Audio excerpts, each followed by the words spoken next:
తెలంగాణ సమాజానికి, నిద్రపోతున్న తెలంగాణ సమాజానికి, ముఖ్యంగా ముద్రనిద్రలా నటిస్తున్న వాళ్ళందరికీ కూడా ముందుగా నమస్తే.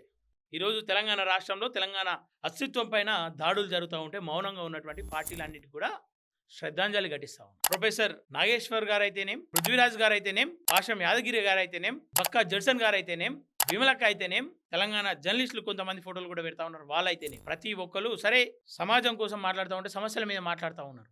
జరుగుతున్న అన్యాయాలను సమాజానికి చూపించే ప్రయత్నం చేస్తూ ఉన్నారు. వాళ్ళని వ్యక్తిగతంగా దూషిస్తూ ఈరోజు ఆంధ్ర పాలిటిక్స్ మొత్తం తెలంగాణ మీద రుద్ది లక్షలు లక్షలు ఖర్చు పెడుతూ వాళ్ళ వ్యక్తిత్వాన్ని హననం చేసే ప్రయత్నం చేస్తూ ఉన్నారు. వాళ్ళపైన సోషల్ మీడియా వ్యాప్తంగా దాడులు చేసే ప్రయత్నం చేస్తూ ఉన్నారు. వాటన్నిటిని కూడా చూస్తూ మౌనంగా ఉంటున్న వాళ్ళందరికీ కూడా శ్రద్ధాంజలి. వాస్తవాలు తెలిసి కూడా ఇప్పుడు ఇక్కడ మాట్లాడితే మనకెందుకులే అని చెప్పేసి అనుకుంటున్న వాళ్ళకు కూడా శ్రద్ధాంజలి. పాషం యాదగిరి గారు తెలంగాణ చరిత్రను అనర్గళంగా ఆయన ఒక గ్రంథాలయంగా తెలంగాణకు ఉన్నాడు.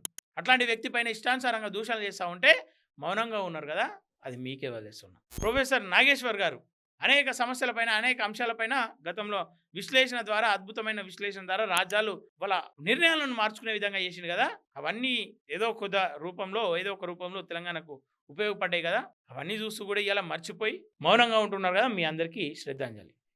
పృథ్వీరాజ్ గారి గురించి వద్దాం. ఆయనను గత కొంతకాలంగా మేము కూడా చూస్తూ ఉన్నాం. ఆయనను పిచ్చోడు అని చెప్పేసి అలా పెడుతురు కదా. పృథ్వీరాజ్ అనే వ్యక్తి తెలంగాణ పిచ్చోడు. చాలా సందర్భాల్లో చాలా కాల్స్ వచ్చినాయి మా అమ్మ కూడా. పెద్ద పెద్ద నాయకులు తెలంగాణలో పెద్ద పెద్ద లీడర్లుగా కనబడుతున్న వాళ్ళందరూ కూడా ఆయన కాల్ చేశారు. మాట్లాడదాం ఒక 10 నిమిషాలు, ఒక రోజు కలుద్దామని చెప్పేసి. ఆయన వీళ్ళందరూ తెలంగాణకు ద్రోహం చేసిరు, వీళ్ళందరితో నాకెందుకు అని చెప్పేసి ఆయన స్వార్థాన్ని చూసుకోలేడు కదా, ఆయన పిచ్చోడే ఖచ్చితంగా. 3 ప్రధాన పార్టీలకు ఈయన ఈరోజు ఒక ప్రశ్నగా మారిండు. గత ప్రభుత్వానికి ప్రశ్నగా మారిండు, ప్రస్తుత ప్రభుత్వానికి ప్రశ్నగా మారిండు, రేపు రాబోయేటువంటి ప్రభుత్వానికి కూడా ఆయన ప్రశ్నగా మారబోతా ఉన్నాడు. కాబట్టి వాళ్ళందరికీ ఇలా ఆయన పిచ్చోన్లాగానే కనబడతారు. ఒక మంత్రి కొడుకై ఉండి కూడా అనేక అవకాశాలన్నీ పక్కన పట్టుకొని అమెరికా ప్రయాణం కావాల్సినటువంటి వ్యక్తి, అరే తెలంగాణలో అందరు మౌనంగా ఉంటే ఏమవుతుందో అని చెప్పేసి ఇక్కడ తెలంగాణ కోసం ఇక్కడనే ఉండిపోయిండు. ఫ్యామిలీ అంతా కూడా అమెరికాలో ఉంది, ఇక్కడ తెలంగాణ కోసం అయిపోయిండు కదా, ఆయన పిచ్చోడే. వాస్తవాలను అనునిత్యం డిజిటల్ మీడియా ద్వారా సమాజానికి చూపించే ప్రయత్నం చేస్తూ ఉన్నాడు కదా, ఆయన పిచ్చోడే. ఇలా రైతు కళ్ళాలపైన అరిగోసలు పడతా ఉన్నారని చెప్పేసి అంటే అక్కడికి పోయి మీ సమస్య పరిష్కరించనో తెలియదు, కానీ మీ కన్నీళ్ళని సమాజానికి చూపిస్తా రేపు వచ్చే తరం అంతా కూడా నీతివంతమైన, నిజాయితీవంతమైన నాయకులు రావాలి, సో మీ ఓట్లు అమ్ముకోకండి అని చెప్పేసి అటు రైతులను చైతన్యం చేస్తూ ఉన్నాడు కదా, ఆయన పిచ్చోడే.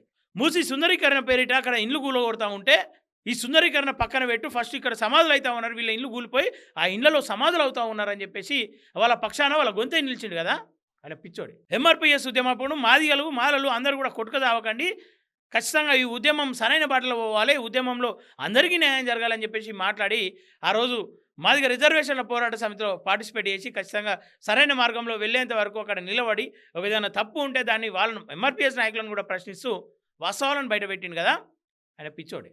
వెలుగుమట్లలో దాదాపు 900 పైగా ఇండ్లు కూలిపోతూ ఉంటే ఖచ్చితంగా అక్కడికి మనం వెళ్ళాలి, ఏ రాత్రి అయినా సరే అక్కడ నిలబడాలి, ఆ ఇండ్లు వాళ్ళకి వచ్చేంత వరకు పోరాటం చేయాలని చెప్పేసి అనేక ప్రయత్నాలు చేసి అక్కడి దాకా ఆయన వెళ్ళి ఆయన గొంతు వినిపించింది కదా, ఆయన పిచ్చోడే. ఒక ఫారెస్ట్ ఎస్ఐకి గుండెపోటుతో చనిపోతే ఆయన భార్యకు ట్రీట్మెంట్ అందక ఆమె కూడా నిమ్స్ హాస్పిటల్లో జాయిన్ అయితే వాళ్ళకి రావాల్సిన బెనిఫిట్స్ వచ్చేంత వరకు పోరాటం చేయాలని చెప్పేసి ఆయన అక్కడికి పోయి ఆయన గొంతు వినిపించిన తెల్లారే వాళ్ళకి బెనిఫిట్స్ వచ్చినాయి కదా, ఆ బెనిఫిట్స్ వచ్చేలాగా చేసిన కదా, ఆయన పిచ్చోడే. నిరుద్యోగులంతా కూడా ధర్నా చౌక్లో ఆగమవుతా ఉన్నారని చెప్పేసి అశోక్ నగర్లో అర్ధరాత్రి 2 గంటల వరకు అక్కడ నిలబడి లాఠీ దెబ్బ పడ్డ బాగుండదని చెప్పేసి అక్కడే స్టాండ్ తీసుకొని అక్కడే 2 గంటల వరకు ఆయన వెయిట్ చేసి ఉండు కదా, ఆయన పిచ్చోడే. ఇలా ఉద్యోగాల పేరిట లకారంతో నా తెలంగాణ విద్యార్థులను, నిరుద్యోగులను కొడతా ఉన్నారు పోలీసులు అని చెప్పేసి దానిపైన ఉద్యమం లేవనెత్తింది కదా, ఆయన పిచ్చోడే. అవుట్సోర్సింగ్ ఉద్యోగులకు ఇచ్చిన హామీలు నెరవేర్చలేరని చెప్పేసి అక్కడ నిలబడి వాళ్ళ పక్షాన నిలబడి వాళ్ళ గొంతుగా నిలబడి ఖచ్చితంగా ఈ ప్రభుత్వాలు ఏవి కూడా మీకు న్యాయం చేయ, ఖచ్చితంగా మీరు కూడా మార్పులో భాగం కావాలని చెప్పేసి వాళ్ళకు విన్నపం చేసింది కదా, ఆయన పిచ్చోడే. వచ్చే ఎన్నికల్లో ఖచ్చితంగా డబ్బు రాజకీయం కాకుండా యువత ఖచ్చితంగా రాజకీయాల్లోకి రావాలని చెప్పేసి కోరుకుంటుంది కదా, ఆయన పిచ్చోడే. ప్రతి గ్రామంలో ఉన్నటువంటి ప్రభుత్వ పాఠశాలల పరిస్థితి చూపించి అక్కడ పాఠశాల నిద్రలు చేసింది కదా, ఆయన పిచ్చోడే. ఇవన్నీ చేసి ఆయన స్వార్థంగా ఆయన ఎదగాలని చెప్పేసి అనుకుంటే ఇప్పుడు స్వయంగా ఉన్నటువంటి రేవంత్ రెడ్డికి దగ్గర వ్యక్తి ఆయన. కాంప్రమైజ్ అయితే అక్కడికి పోయి 100 కోట్లు సంపాదించుకోవచ్చు, అవకాశం ఉన్న దాన్ని అంతా పక్కన పెట్టి ఈ సమాజమే ముఖ్యం అని చెప్పేసి అనేక ప్రయత్నాలు చేస్తూ ఉన్నాడు కదా, ఆయన నిజంగా మీ భాషలో అదే. ఆయన స్వార్థాన్ని చూసుకొని ఉంటే ఖచ్చితంగా ఆయన అలా డెవలప్ అవుతుండే. ఈరోజు బంగ్లాలల్లో లగ్జరీ లైఫ్ అనుభవించేటువంటి అవకాశం ఉన్నప్పటికీ కూడా అవన్నీ వదులుకుండు కదా, నిజంగా పిచ్చోడు ఆయన. బక్క జడ్సన్ విషయానికి వద్దాం.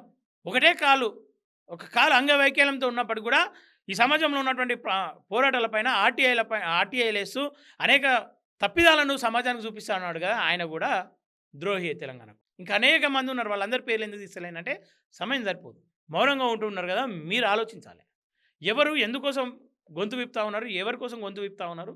ఇలా హైడ్రా పేరిట అనేక మంది ఇల్లు కూలగొడతా ఉంటే వీళ్ళందరూ కూడా స్పందించిన వాళ్ళే. చెరువులను కబ్జా చేసిరు అంటే ఇలా అక్కడ ఉన్నటువంటి కొనుక్కున్నటువంటి అమాయకమైన ప్రజలు ఇల్లు కూలగొడతా ఉంటే నోరు తెరిచిరు కదా, వీళ్ళు తప్పే. కబ్జా చేయడం తప్పే, కానీ కబ్జాకు కారకులైనటువంటి వాళ్ళ పరిస్థితి ఏంది? ఆ అధికారులను, అనుమతులు ఇచ్చినటువంటి అధికారులను ఇప్పటివరకు ఎట్లాంటి శిక్షలు వేసిరు? వాళ్ళ మీద ఎందుకు చర్యలు లేవు అని చెప్పేసి అడుగుతారు కదా వీళ్ళు. ఖచ్చితంగా వీళ్ళు ద్రోహులే.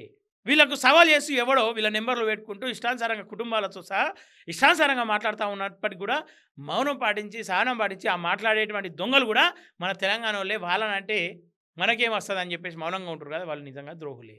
అనేక మంది ఉద్యమకారులను ప్రభుత్వం గుర్తించాల్సిన వ్యక్తులను గుర్తించకపోగా వాళ్ళని అవమానిస్తూ ఉంటే ఖచ్చితంగా వాళ్ళకి అండగా నిలబడాలి. కొడుకులను కోల్పోయారు, భర్తలను కోల్పోయారు, వాళ్ళకి అండగా నిలబడాలని చెప్పేసి అందరి పక్షాన నిలబడి ఒక్కొక్కరిని గుర్తించి వాళ్ళ ఫోటోలను తీసుకొని ఒక దగ్గర కలెక్ట్ చేసి వాళ్ళ కుటుంబాలకు 1000 రూపాయల పెన్షన్ చొప్పున ఇస్తూ ఉన్నారు కదా, వాళ్ళు ఖచ్చితంగా ద్రోహులే.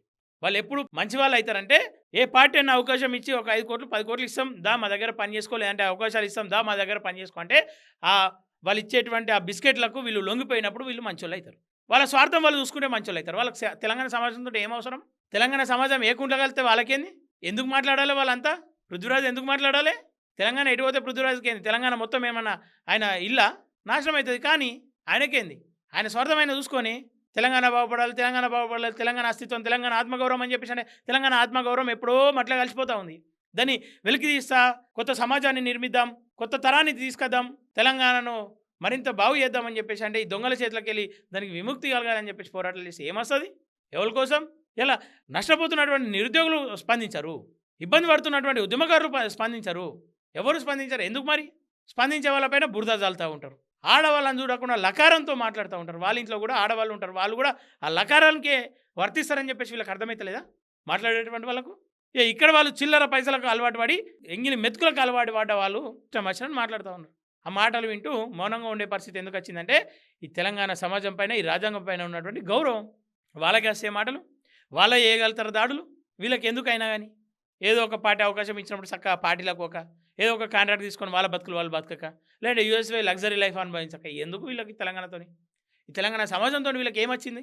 అటు బీఆర్ఎస్ అవకాశం ఇచ్చింది, ఇటు కాంగ్రెస్ అవకాశం ఇచ్చింది, ఇంకా అనేక పార్టీలు అవకాశం ఇస్తూ ఉన్నాయి. మరి ఆ పార్టీలకు సపరేట్గా వీళ్ళకి ఎందుకు తెలంగాణతోని? తెలంగాణ దొంగల పాలవుతుందంటే కానీ మీకెందుకు? తెలంగాణ దొంగల పాలు కానీ ఏమని పాలనా కానీ మీకెందుకు? తెలంగాణ నాశనం కానీ మీకెందుకు?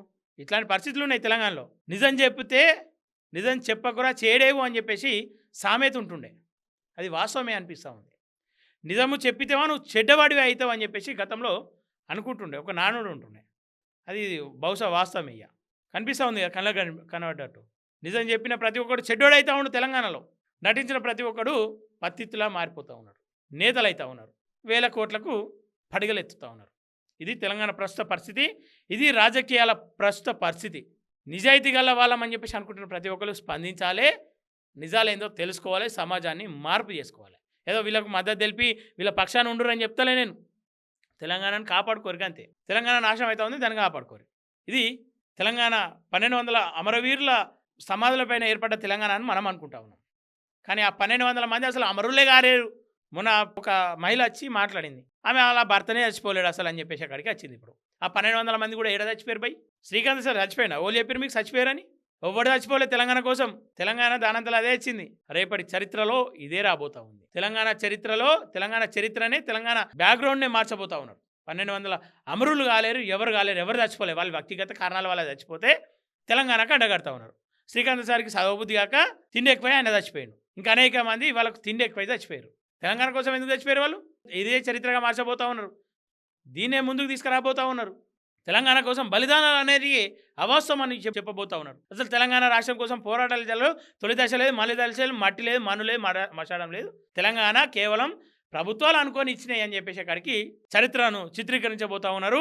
తస్మత్ జాగ్రత్త, నీ చరిత్రను నీ కళ్ళ ముంగటనే కాలరాస్తా ఉన్నారు. దాన్ని కాపాడుకుంటావో కాలితో తన్నేసి నువ్వు కాలగర్భంలో కలిసిపోతావో నీ ఇష్టం. తెలంగాణ పౌరుషంతో ఉన్నవాళ్ళు, తెలంగాణ అస్తిత్వం కాపాడాలనుకున్న వాళ్ళు, తెలంగాణను రక్షించుకోవాల్సిన ప్రతి ఒక్కరు స్పందిస్తారని చెప్పేసి మనస్ఫూర్తిగా కోరుకుంటూ చూస్తున్నాను place Telangana. Thank you everyone.